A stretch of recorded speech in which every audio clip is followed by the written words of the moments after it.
Standing up in McKinney, this is According to Callus. Episode 523 coming to you on the 3rd of November, 2023. A whole lot of threes today, isn't there? And I'm going to try something today. I'm not sure how it's going to work, but we will try. We're going to go with, in the spirit of Doug Wilson and what he's been doing for the last 6 years, I'm going to go with No Shame November. That's right. I'm going to talk about several things every Friday this month where, in my opinion, the people lack shame. And they should be ashamed of what they've done or not done. And it doesn't necessarily need to be a specific person. It could be an organization. With that, before we transition into the meat of the day, let me remind you, the best thing you can do to help me continue to make a difference is to follow the program. Go to your favorite podcatcher, follow, sign up for the notifications, and like, share, and subscribe, right? That's what they always say. Go on the social medias. Join the group, join the page, follow whatever your preference is. I do the Facebook, I do Gab, and I do MeWe. I post my programs up there to share for access. We are in Collin County. There's 1.2 million people. I spend a whole lot of time talking about what goes on here in McKinney, what goes on in the county, and quite frankly, I try and top out at the state level. But sometimes you just can't ignore what's going on, and occasionally I'll drift off into the federal level stuff or national level stuff, and then even the world itself, because it cannot be avoided entirely. But I will not belabor that point since I visit it often. It is Friday, so let's talk about it. Here we go. And one last thing before we get into the program itself. Let me remind you, you still have about 5 more days to sign up for the Texit Conference. Go to texitconference.com. You can /Callus and get a discount. It's in Waco. It's the 9th through the 12th. You don't have to be there for all the days. Come on down and see us. Again, it's about networking. It's about building our quest for independence and improving the sovereignty of Texas. I say that. That's why I'm going. But the Texas Nationalist Movement has been putting these on, and they're back, and they want you to come see them. All right, here we go. On with the show. No Shame November. In my opinion, these guys need to have a little shame. They need to be ashamed of what they've been doing. So let's start out with the state level here. I know it'd be real easy to put it all on Speaker Phelan. And while I'm not exactly a fan, I got to say a lot of that is a distraction. Right? He does what he does because he's enabled by our own people. He does what he does because he has no shame and makes deals with the Democrats, makes deals with our opponents, right? All the time. Now, in the old days, you used to be able to argue that, there's good Democrats out there. They want the same kind of things we do. They just have a slightly different approach. In fact, I've made that argument, and I believe those people still exist. But I don't think there are many of them that are actually elected. And I certainly don't believe they make up the mainstream thought pattern coming out of the Democrat Party. That being said, I'm a even-handed guy here. I will say the same. The Republican Party has plenty of issues on its own. And indeed, just to reiterate the whole notion of the evil party and the stupid party, yeah, I belong to the stupid party. Why do I call it the stupid party? Because we keep shooting ourselves in the foot, and we keep busy shooting at each other as opposed to dealing with the enemy across the aisle there. And why do I call them the enemy? Because a large number of them want nothing more than to destroy Western civilization, destroy Christianity, destroy what's left of our culture, destroy Texas. And if that's not an enemy, I don't know what is. All right. So again, Speaker Phelan, yeah, he needs to have a little shame. He needs to be held accountable by his own people. I'm astonished that somebody in his community hasn't called him out on it. But again, that's somebody else's responsibility. He only exists because there's a number of our people that continue to put him back in power. So let's transition to a local state rep. I'm not even going to say the guy's name. But that bloodsucker represents 67. Oh, I didn't. Oh, well, He's been putting out social media posts and advertisement about all the great things he's been doing and all the great sacrifices that are being taken place to get the good legislation done and to take care of we the people.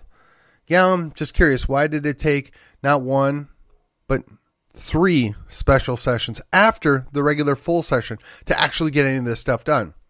And yet, from what I understand, they're routinely breaking quorum in the House still to slow the roll, right? We can't get school choice because, we have to bribe the Teachers Association. Again, I don't care. But I find it ironic that the very guy that's down there pretending to work for us, pretending to represent us, and I'm going to be honest, I'm not in his district. He's in my county, and honestly, if we would have had this conversation 4 years ago, I would have been the first in line to defend the guy. Because he was in a tough seat, he had a tough re-election, and we need to protect that seat, and I understand some compromises need to be made. But he no longer has a tough seat. There's no reason to keep continued compromise, unless he is doing it because he just doesn't care.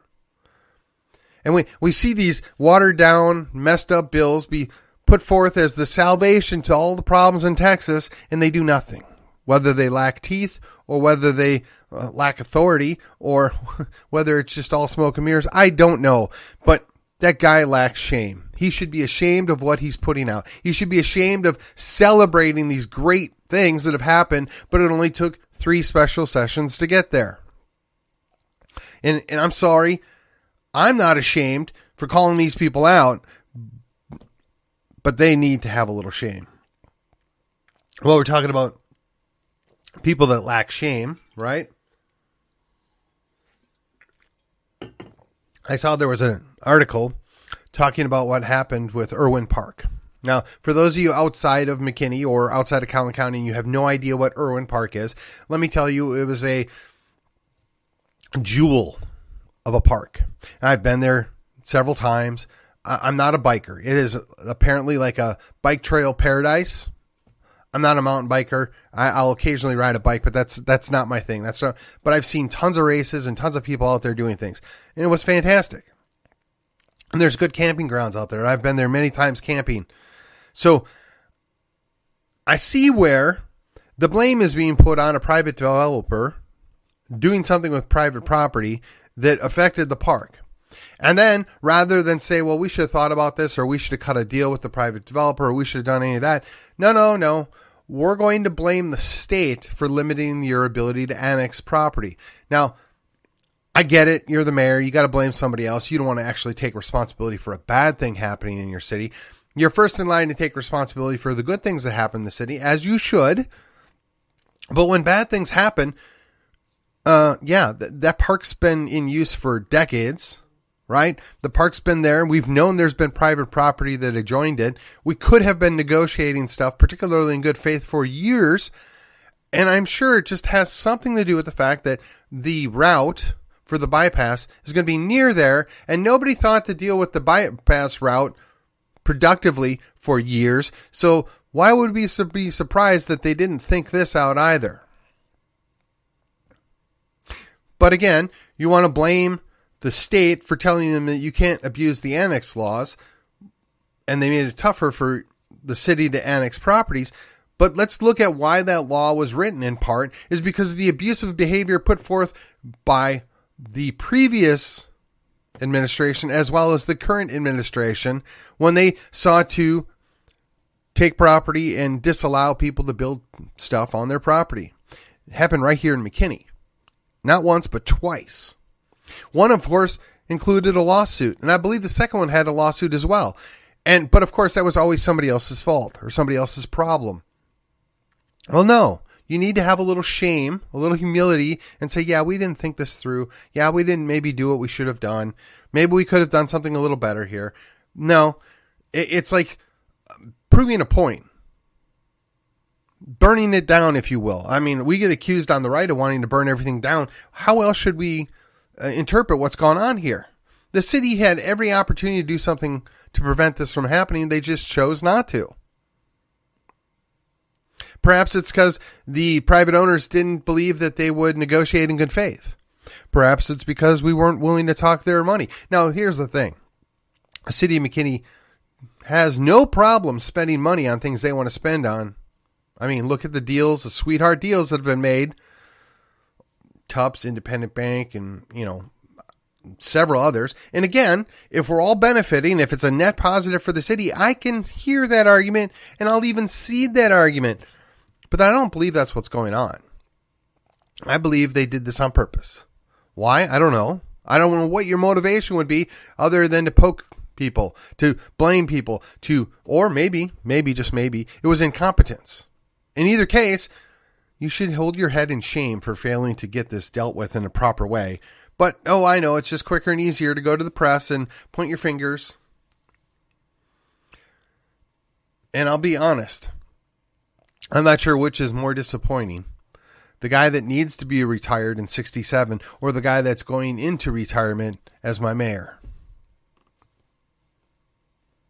For better or for worse, these guys have done some net positive things. They have led the charge on several good things.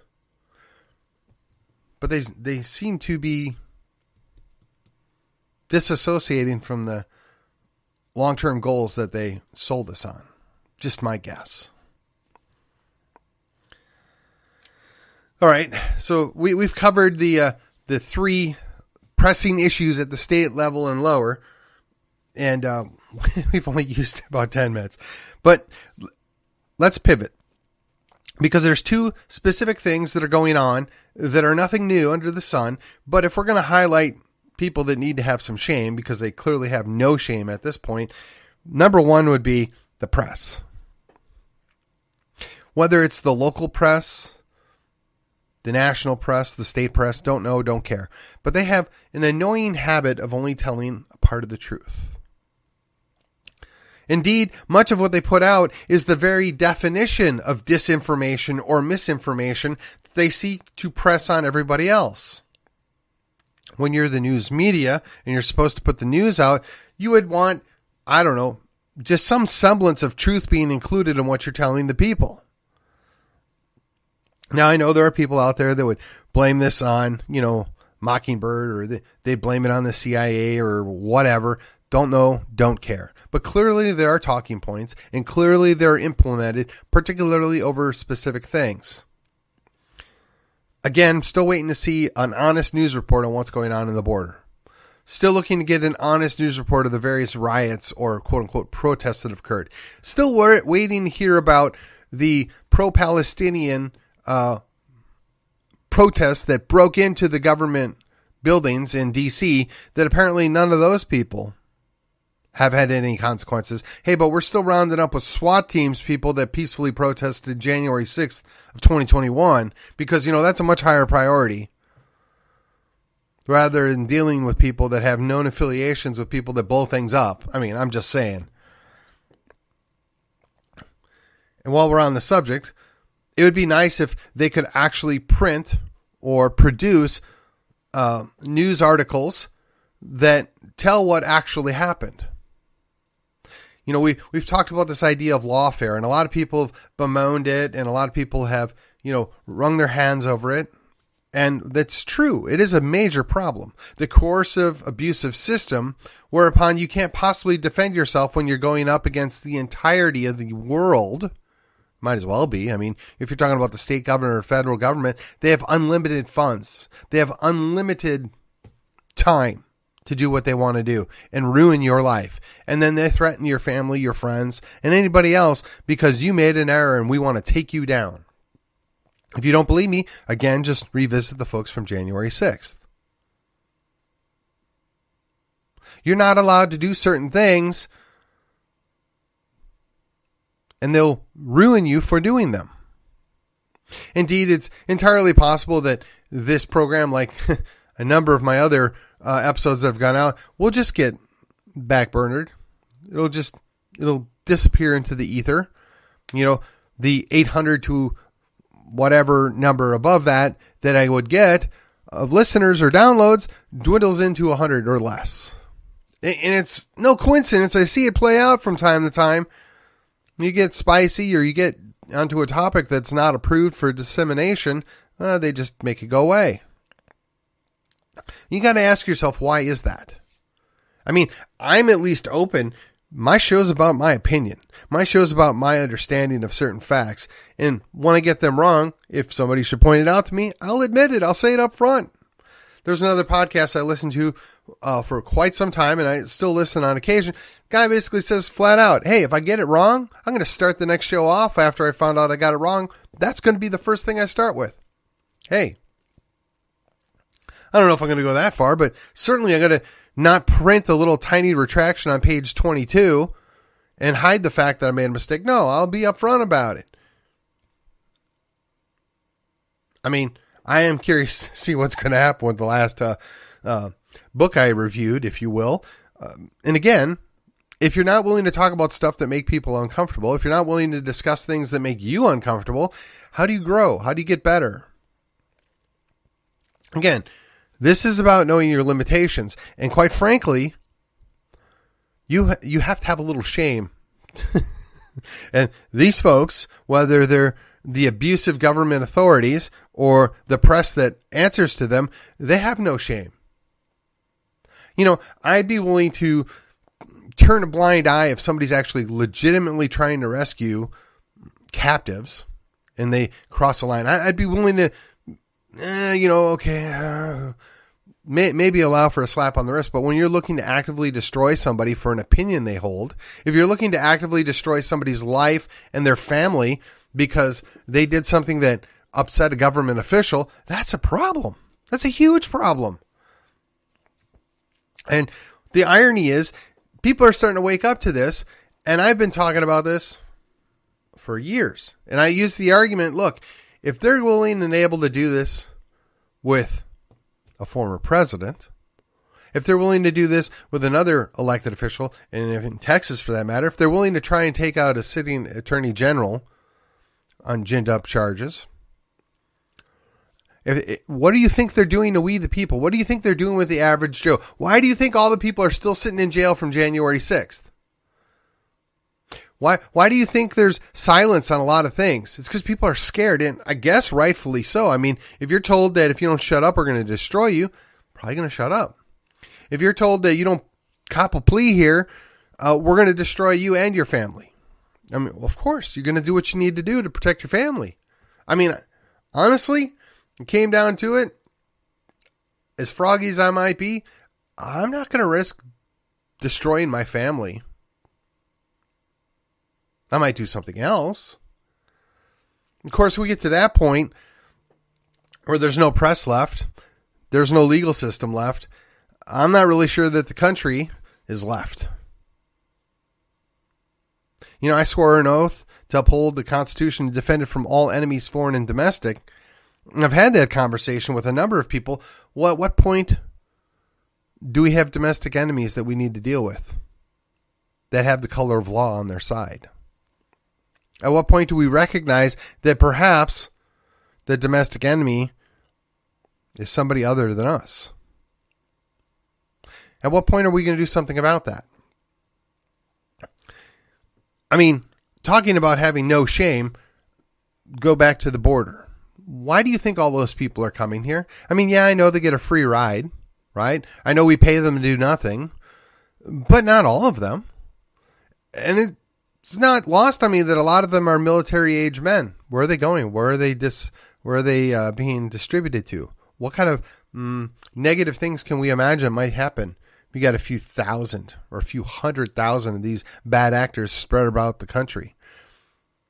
A single guy in D.C. shut down the city for the most part for a couple of weeks.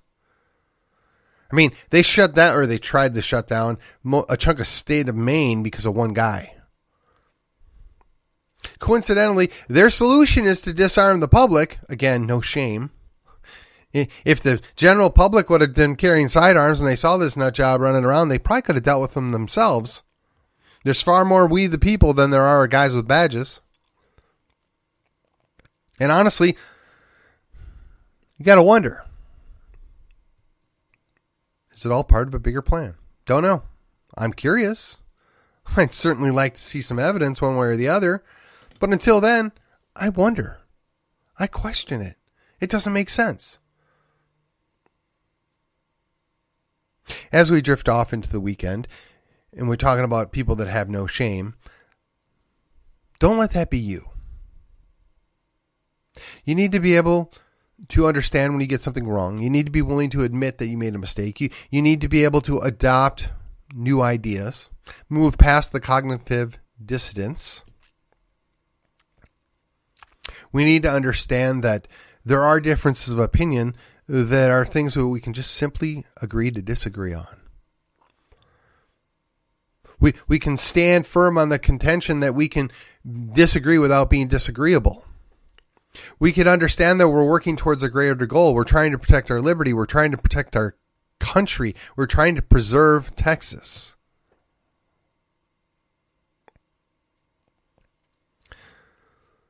The same guy whom I've mentioned many times before, referring to me as a traitor and a seditionist, had to go to court to defend himself over calling somebody else that. Now, me, I laughed it off. I thought it was quite funny because between the two of us, I swore an oath to defend the Constitution. And I mean it. I don't know what oath he swore, and I doubt highly that he means it based upon his own actions. I'm not looking to undermine any government. And I'm certainly not looking to come against these United States in any way, shape, or form that would be considered traitorous. Advocating for independence has never been that. It's a peaceful national divorce. That's the goal. But again, you can call it what you want. You can impugn any person that's involved with that organization. You can come after me, and that's fine. But we can agree to disagree, or we can disagree without being disagreeable.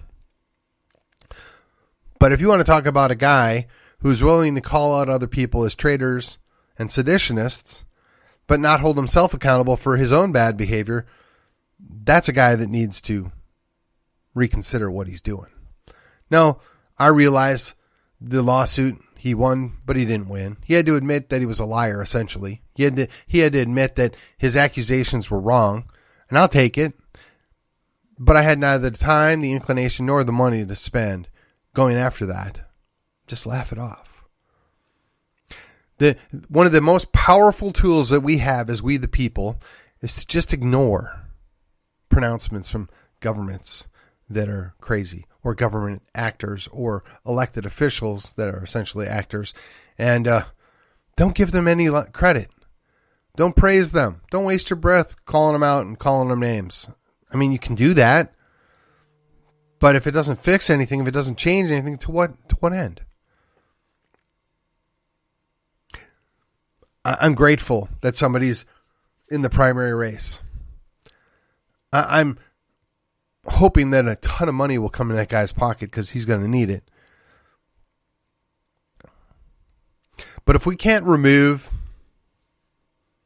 the underperforming people in our own party, how are we going to fix our country? If we can't reform the state hierarchy, if we can't get our own state government to work, how do we ever imagine we can fix the nation of 50 states?